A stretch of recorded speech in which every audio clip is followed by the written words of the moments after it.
Comes here from the Pumas. Big ask of him in alongside the young 22-year-old scrum half for the Stormers tonight, Imad Khan. Away we go then in the south of France on the opening weekend of the Champions Cup. France against South Africa, all to play for in the early stages of the pool stages, when home advantage, of course, is absolutely key.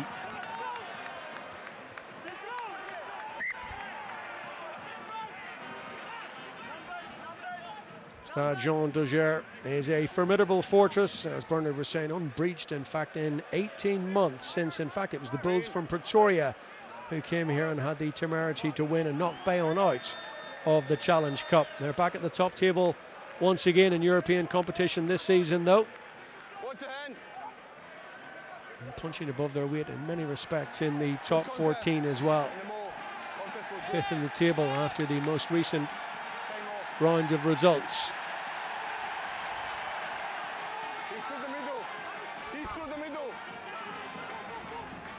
Rolling and rumbling forward initially, and now the counter surge comes. The ball's been knocked loose in contact. The referee's not spotted a knock on in amongst all of that. It seemed like it had to go forward. Reminder of that change in midfield for the Stormers. That's Johnny Roach wearing number 13. It was to be Wandi Similani. You'll find him at fullback, deputising for Warwick Gallant. They've got pace and power in the back three, and they've got licence to attack on the counter. This could be a brilliant start for the Stormers inside the opening 90 seconds. Goodness me, that's magnificent.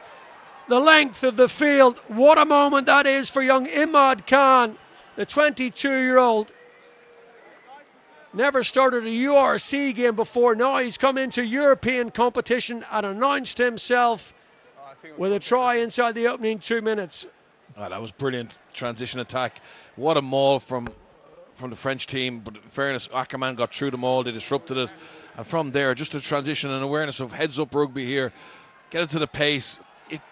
Itier missing a tackle, but then behind, you can just see, they know if that ball gets to bounce, they've got three bodies flooding through. Back three, that's Wandi Similani, who expected to play in the centres. This time it's the opportunity for Bayonne to turn it over. The captain has it, Ituria. Yanchis, can he get them moving forward at pace? In it goes again to that man, Guidicelli. Segond. You can hear the instructions coming in at full decibels from the effects mic on the touchline just beneath us. that's Norman Laker. He keeps shouting doubles, which is basically too many hits. It's his favourite saying. There's going to be a feature all night. We might not have to say too much if we can get a translator. Ball turned over one way and the next, and kick. That's chipped over the top, and it's going to be a try. Finished off in the corner by Federico Mori. It's the first time they exploited that space down the left-hand side.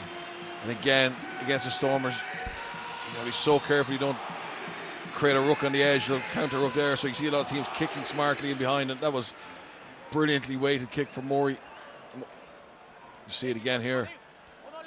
Just get caught a little bit narrow. You see that lovely ball over the top, that bridge pass. Toure is playing his 50th game for Bayonne. He used to play for Clermont. He's the one that puts the kick in. Great bit of skill from the second row. He's playing back row tonight. That's a brilliant kick. Somehow Spring had managed to get that back in when he was running out of pitch on the far side. Both these teams lighting up on counter-attack. And this time over the ball, the Stormers. Yeah, Stavilier's brilliant kick chase.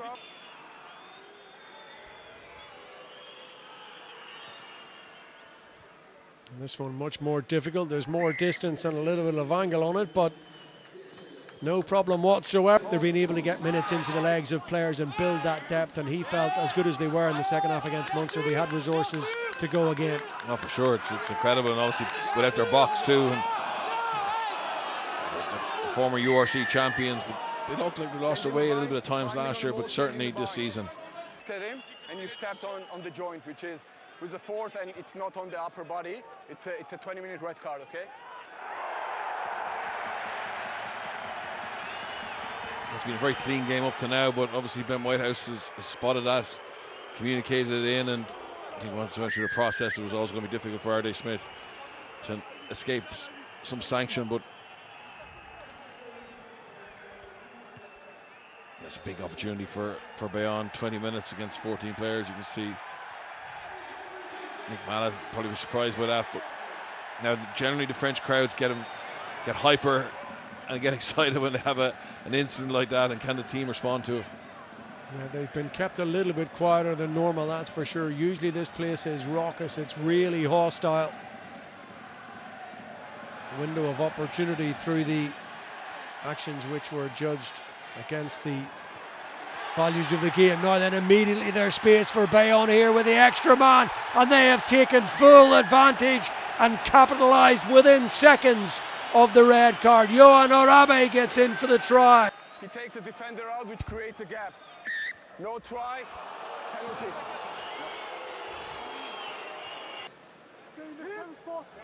Crouch. Wait. Boy. Set. Hold. Yanchis to get us moving again.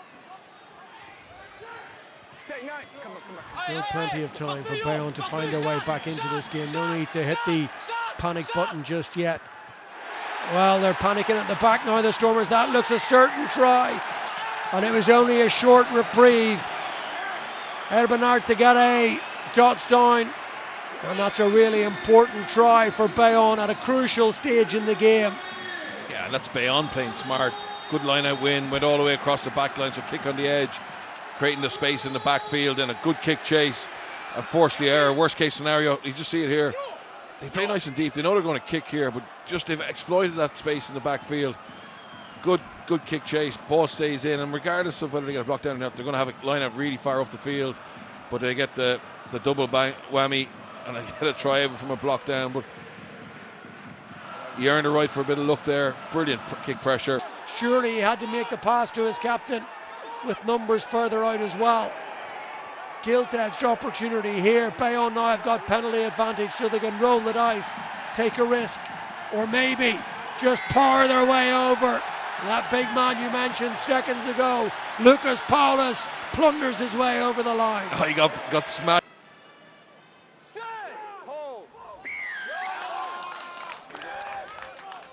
That's big momentum shift there, obviously. Some attention for Aviron Bayonnais as Herschel Yanchis gets some instructions, but it is to the letter of the law a yellow card. Not completed. Ball is there, prime position. This 5 meters out. Lucas Martin has gone in to try and spoil that. The Stormers very close to the line here, pivoting and turning and pirouetting towards that Bayonne line. They're only inches shy, but they've got penalty advantage, and it's going to be a card. 14 aside here. I think it's going to be Isa. Bosch. Okay, you are overextended. You kill the ball. That's a yellow card near the goal line. Yep. Proximity to the try line key there. No warning required. Off you go. They're already leaking penalties at scrum time. Scrum again. Oh, that means scrum.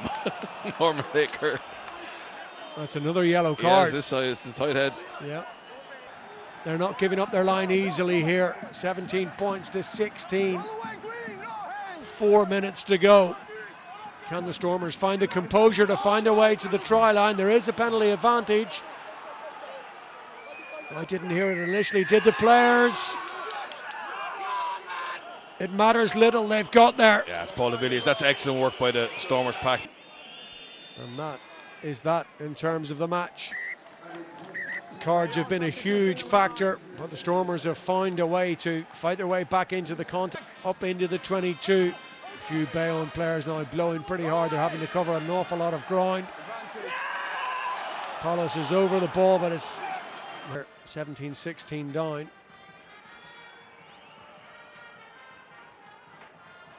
Relatively academic.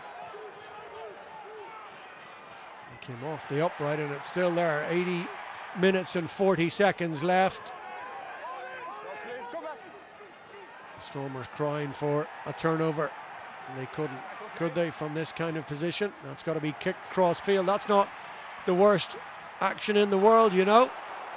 Foot in there from Similani. He's absolutely sure that ball was knocked on. One knock on by Green.